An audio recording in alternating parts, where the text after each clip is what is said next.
In this video, I'll be showing how I do the oil change on my 6.7 PowerStroke. There's a lot of videos here on YouTube about how you can change the oil in these things. I'm just gonna show you how I do it. Maybe you'll learn something, maybe you won't. Yeah, we're just gonna go change the oil. Okay, I like using AMSoil. I think as long as you're using a high quality synthetic, it doesn't matter what brand you use. I've been doing oil testing and found that I can get about 9,000 to 10,000 miles out of this oil before it needs changed. I know there's gonna be a bunch of people that are freaking out being like, you should be doing 3,000 mile oil changes. No. I've been doing 10,000 mile oil change intervals because my fuel dilution has been solid, my oxidation value has been solid, and the wear metals have been really good. And so yeah, I'm gonna actually be taking a sample this time around as well and sending that out to Speed Diagnostics. But that's what I do, and it could be different for you, but you should probably check out Speed Diagnostics and get a test to figure out what interval is right for you. To start, obviously you gotta take out your drain plug. I like taking the dipstick and then the oil cap and the engine bay out just so the oil flows a little bit better. It won't make the gut sound and kind of splash everywhere. It's probably gonna make a mess anyway, but we're gonna see if we can get this out quick. One tip that I have learned through a lot of trial and errors is I push in against the threads as I'm unscrewing the drain plug. And what that does is it actually lets you block the stream until you're like ready for launch and you want the oil stream to blast out everywhere. It's also handy if you need to drain a little bit of oil out. Oh, actually, you know what? I almost forgot, but I am taking an oil sample this time too. So I'm gonna do the sample. I was about ready to dump all the oil out and not get a sample, but you want to let it drain for like 3 to 5 seconds. And I usually try to let the engine run a bit, like right before I'm doing the oil change. I just drove the truck a little bit. We should be all good, but you want to just get kind of the middle of the drain stream. And so I'm going to leave this here and hopefully position the pan in such a way that I don't make a mess. Yeah, so I'm pushing against the threads right now in the drain plug just so I can control the flow until I'm like absolutely ready to like pull the plug away. And then I'm gonna use this hand to grab the reel. All right, so now we got a stream, all the threads are out. You're saying I'm not like whipping this plug out, it's out, but I'm using it to kind of hold back the stream until I'm absolutely ready to just pull the plug away. 3, 2, 1. All right. 1,000. All right, so taking the sample has to be the messiest thing. So I got the plug, the oil's draining, I got my sample, and now I need to figure out how to get some towels, but I didn't do too bad. I got a little bit of oil splashed on the ground. It's hard when it's warm.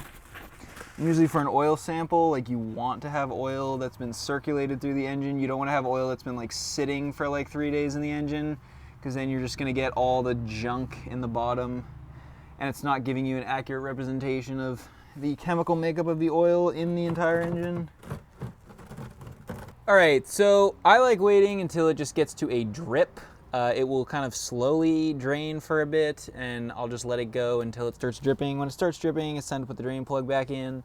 And so we'll do that. Usually always takes me a hot sec to get this in because it's hard to get the angle of the dangle right from here.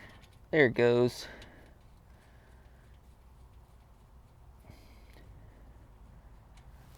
And then take your old friend, Mr. Brake Clean.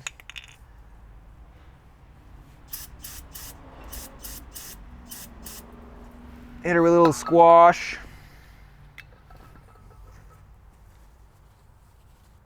Then spin it the rest of the way in. It'll come out nice and clean. No oil pus anywhere. And then I don't go super tight, but just a nice little ooga-dooga.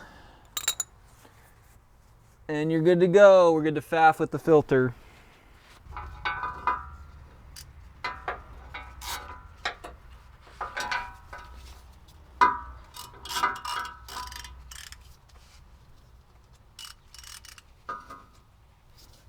You filming?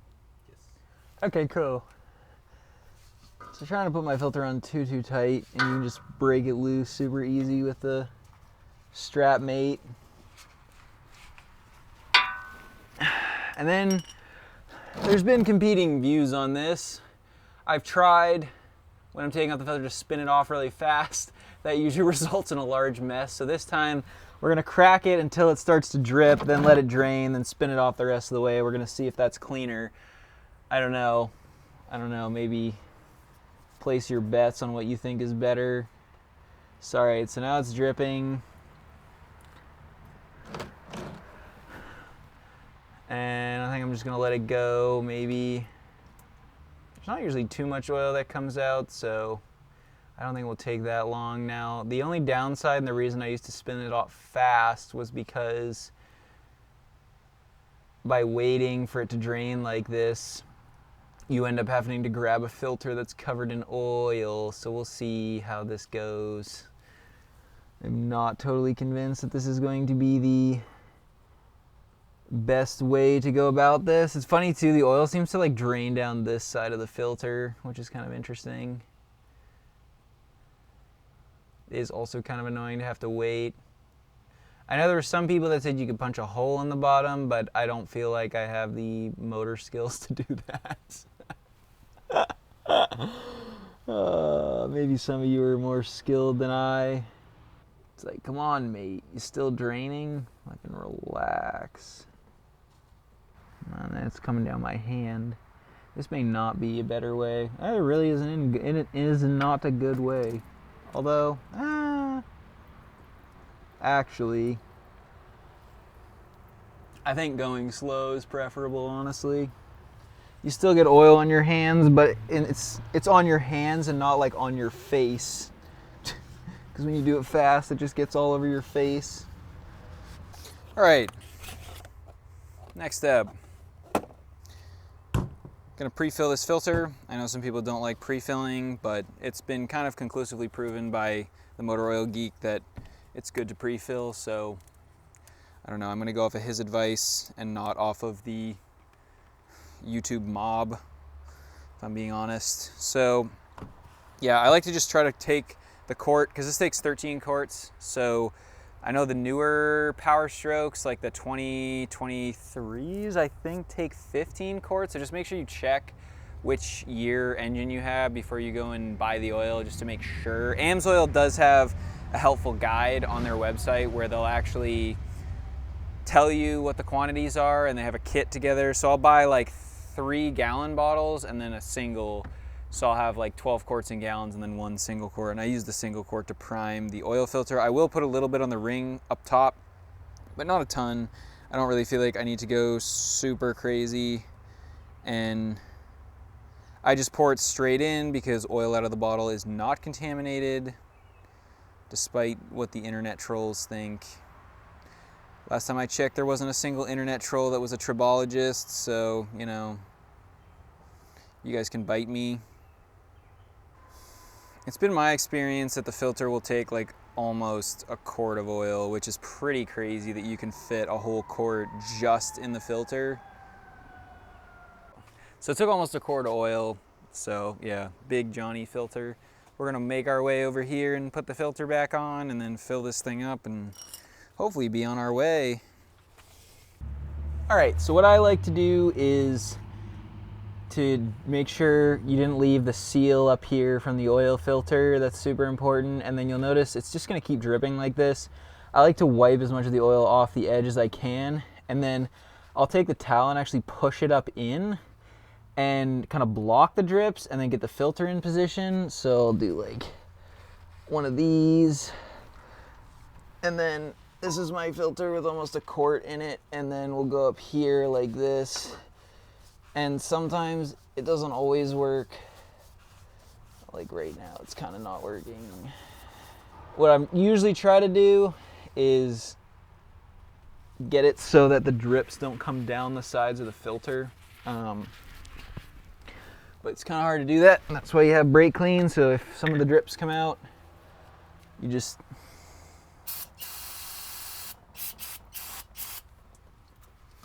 hit the top of the oil filter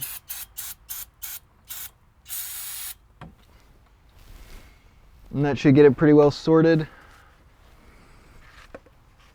And that way you don't get any of those oil drips, because it's kind of impossible to prevent the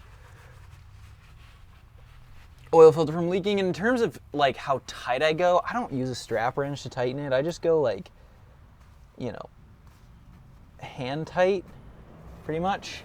And I've never had an issue with these leaking. Like, to be honest, I don't think you need to go super tight. I think the most important thing is just to make sure you have a clean surface up there, and that way you can tell if there's any drips. So we have the filter in, we have the drain plug, both are tight, and now we're gonna go up and we're gonna put in the little bit of oil that's left in that quart bottle, and then the other 12 quarts of oil. So this filter took, yeah, like almost a full quart, which is pretty crazy.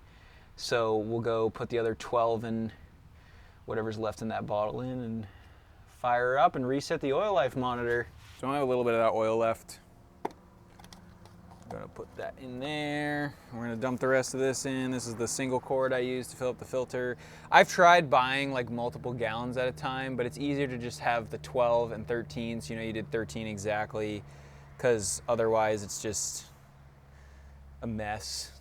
And I've accidentally overfilled this before, and so I've now decided it's better to just make it idiot proof, because I'm an idiot.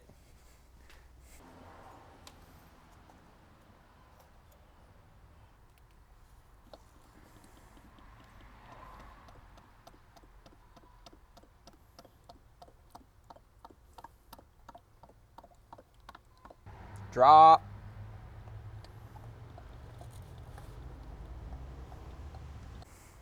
Drop.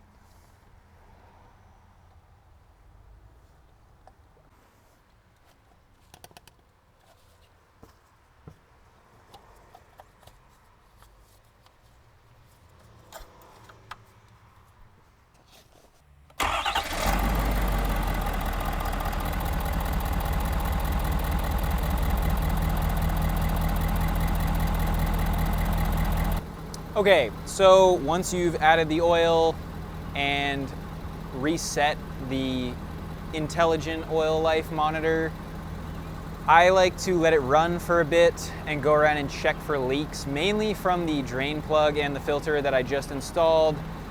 Most of the time I trust myself, but oftentimes, you know, we've all made stupid mistakes, and I just want to make sure there's not oil dripping out all over the pavement that I just put in.